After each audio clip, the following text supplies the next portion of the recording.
5월 4일 토요일입니다. 5월은 가정의 달입니다. 가정을 위해 기도하실 때 특별히 가정 복음화가 이루어질 수 있도록 기도하시기를 바랍니다. 오늘 함께 묵상할 말씀은요, 열왕기상 13장 1절에서 10절입니다. 보라, 그때에 하나님의 사람이 여호와의 말씀으로 말미암아 유다에서부터 베델에 이르니 마침 여로보암이 제단 곁에 서서 분향하는지라. 하나님의 사람이 제단을 향하여 여호와의 말씀으로 외쳐 이르되, 제단아 제단아, 여호와께서 이와 같이 말씀하시기를 다윗의 집에 요시아라 이름하는 아들을 낳으리니 그가 내 위에 분향하는 신당 제사장을 내 위에서 제물로 바칠 것이요 또 사람의 뼈를 내 위에서 사르리라 하셨느니라 하고, 그날에 그가 징조를 들어 이르되 이는 여호와께서 말씀하신 징조라. 제단이 갈라지며 그 위에 있는 재가 쏟아지리라 하매, 여로보암 왕이 하나님의 사람이 베델에 있는 제단을 향하여 외쳐 말함을 들을 때에 제단에서 손을 펴며 그를 잡으라 하더라. 그를 향하여 편 손이 말라 다시 거두지 못하며 하나님의 사람이 여호와의 말씀으로 보인 징조대로 제단이 갈라지며 재가 제단에서 쏟아진지라.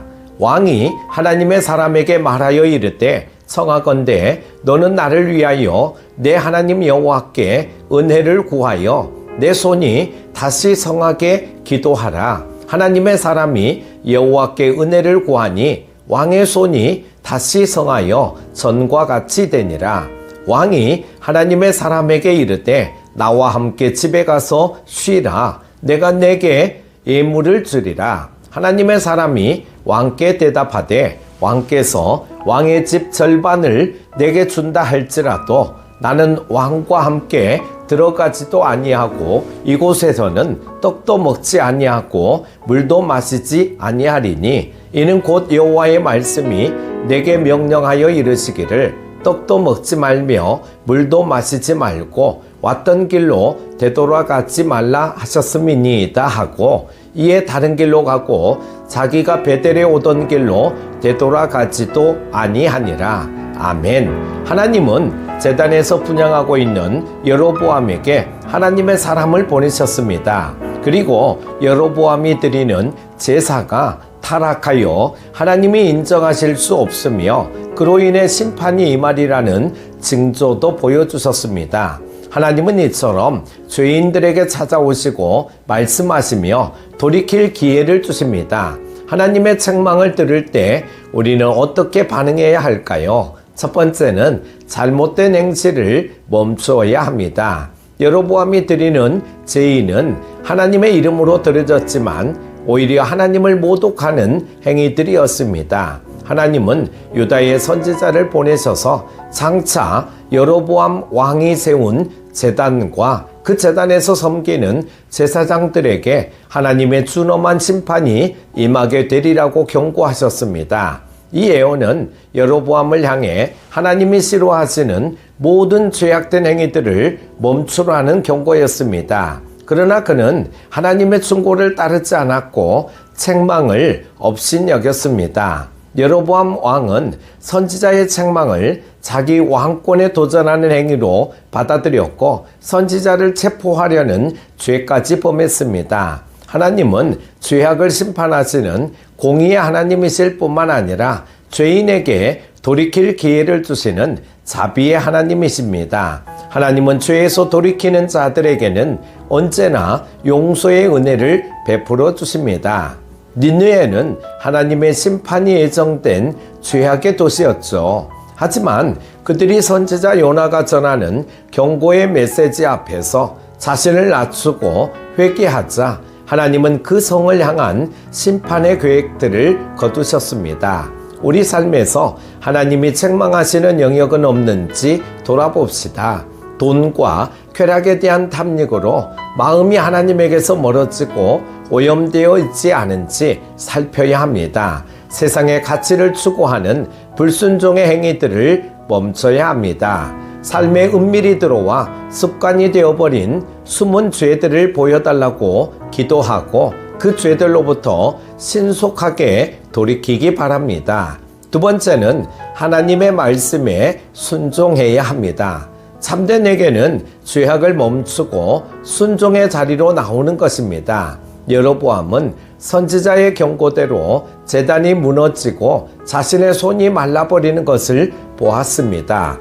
여로보암 왕은 유다의 선지자가 하나님의 사람임을 확신했고 선지자를 자신의 식사 자리에 초대했습니다. 하지만 여로보암의 이러한 행동이 선지자의 책망을 기꺼이 받아들이겠다는 의미는 아니었습니다.